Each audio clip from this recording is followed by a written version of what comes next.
to that in games 1 through 4. He was averaging almost 18 points a game. They could definitely use that shooting percentage.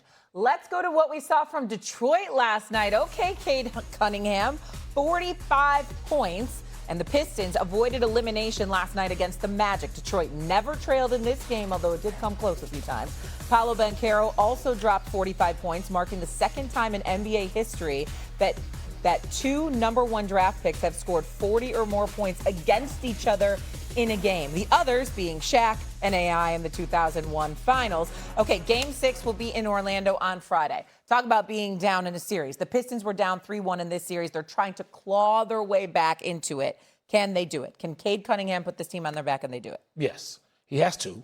But when you're talking about missing Franz Wagner, the way he limped out of the arena last night, there was a shot showing Wagner doing that, the way he was not moving.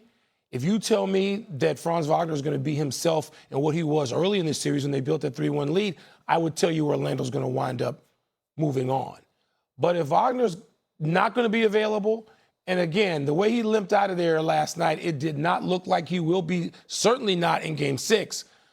Wow, I think it swings back to Detroit. It's asking a lot of Cade Cunningham to abandon his role as a real point guard on that team, because he's got to score probably north of 35 to give them any chance. We keep talking about secondary score, secondary score, secondary score.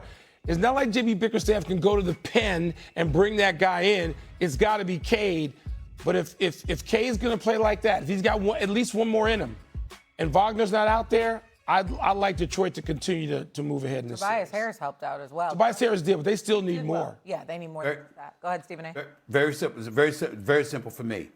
If Wagner is not available, which it looks like it's not going to be, Detroit can certainly force a Game 7. If that brother steps out on the court, Detroit is done. Everybody can look at Cade Cunningham and what happened last night. I don't look at it as a good sign. I look at it as a bad sign. And here's the reason why, Wilbon. This brother is a star. This brother is something special. Make no mistake about it. Where the hell was everybody else? And I don't want to hear a single syllable of negativity echoed in the area of J.B. Bickerstaff. It ain't his fault. You don't have Tim Hardaway Jr. You don't have Malik Beasley, even though that's his fault more so than the organization's.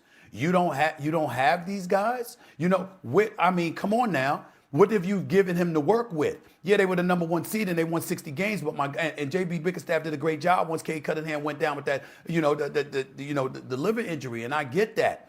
But the point that I'm making is that he can't be the only guy. Now, Tobias Harris showed up last night, thank the good Lord. 15 years in the league, his experience came through, and he certainly made a contribution. But you need a bona fide, reliable contribution. You need somebody that's going to show up on the road, and Tobias Harris is going to have to do that again and help out Cade Cunningham, or somebody is. Duncan Robinson, this brother ain't some inexperienced novice. Show the hell up and help out Cade Cunningham. It's all hands on deck.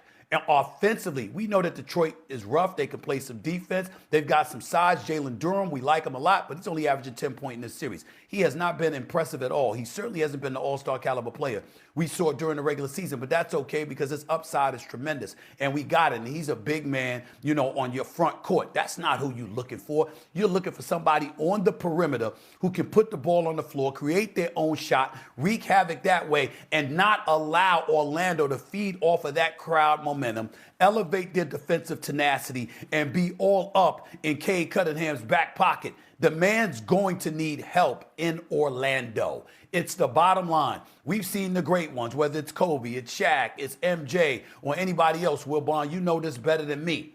There was always someone else that stepped up on the road. No matter how great they were and Herculean they were on the road, they always had help. It was not by themselves. At home, you could put forth a performance like Cade Cunningham did last night and offset Banchero's 45 points, by the way, who was sensational in his own right. But on the road, you need help. Who's going to step up and help Cade Cunningham in a Game 6 in Orlando? That is the question. I have no doubt Cade Cunningham is going to show up. It might not be for 45, but he will show up. Who the hell is going to help him? Detroit better have an answer to that question or they're going home. Yeah, I mean, this is a game, and if you're Orlando, you're treating this like a game 7 too, because you don't want to have to go out there again and tee it up without Franz Wagner. We keep going back to that same point, Hammer. There's no real secret at this point, right? I mean, you we're talking about Stephen A. Yes, there could be an X factor. Yes, somebody that we don't expect could wind up having a big game 6 or a big game 7. You're not going to get 2 of those. It's expecting a lot of Tobias Harris, as good as he was last night, to go on the road and do that in Orlando. So Cade Cunningham, look, he's an overall number 1 pick. And until Detroit is able to add somebody, that's the offseason. That's not for this week. Detroit's going to have to probe and search and figure out. JB is going to have to help them as much as he can string something together. Cobble something together to get through a game 6. It's just a lot to ask a Cade. It's a lot 45 to ask. points, and that game was close down the stretch too. I mean, even though he scored over 20, just got to the free throw line quite a bit. But meanwhile, Cade Cunningham scores 45 points to help the Pistons avoid elimination. So what stood out to you about his performance in Game 5? Yeah, absolute grade A superstar performance. Team facing elimination. He goes back and delivers a huge performance. Look, he had games like this in the regular season. They went into Boston, he had 40. They went into the Garden, and he had 40. He has risen to the occasion before.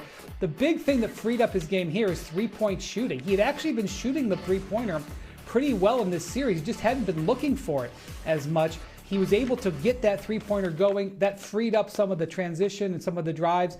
Able to put up a lot of points. Really a historic back and forth between him and Paolo Banchero, potentially setting the stage for an incredible end of this series between those two stars. Yeah, and it's been an incredible playoff so far, Wendy. There's 6 first-round series that will go 6 games. That's the most since 2014. No easy outs, except if you're the Thunder. Brian Windhorst with us on SportsCenter. Thank you. They played flat. They played with no intensity. They didn't have focus, and I'm glad the Rockets beat them.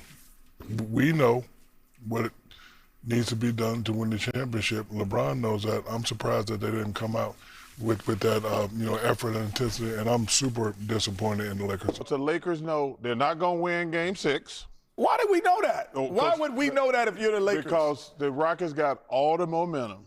They got all the momentum. They're going to win Game 6. If the Lakers going to win this series, they're going to have to win in 7. All right, senior NBA writer Brian Windhorst joins us now, and don't even ask about his sleep schedule. It's the playoffs, man. We're locked in. So, Brian, what's the biggest issue with the Lakers right now?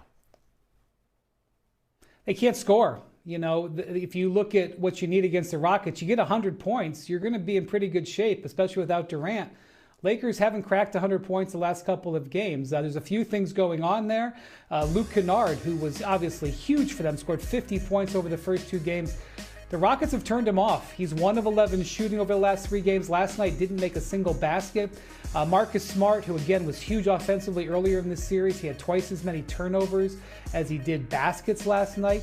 And the Rockets have done something interesting. A team that's great on offensive rebounds, one of the best of all time. They're backing off. Only 6 offensive rebounds last night, their fewest of the season, to get back in transition, to turn off the Lakers' transition. This has really been about adjustments that the Rockets have made to keep the Lakers scoring down, and it's made a huge difference. Yeah, and even in Austin Reed's return, he really wasn't that efficient.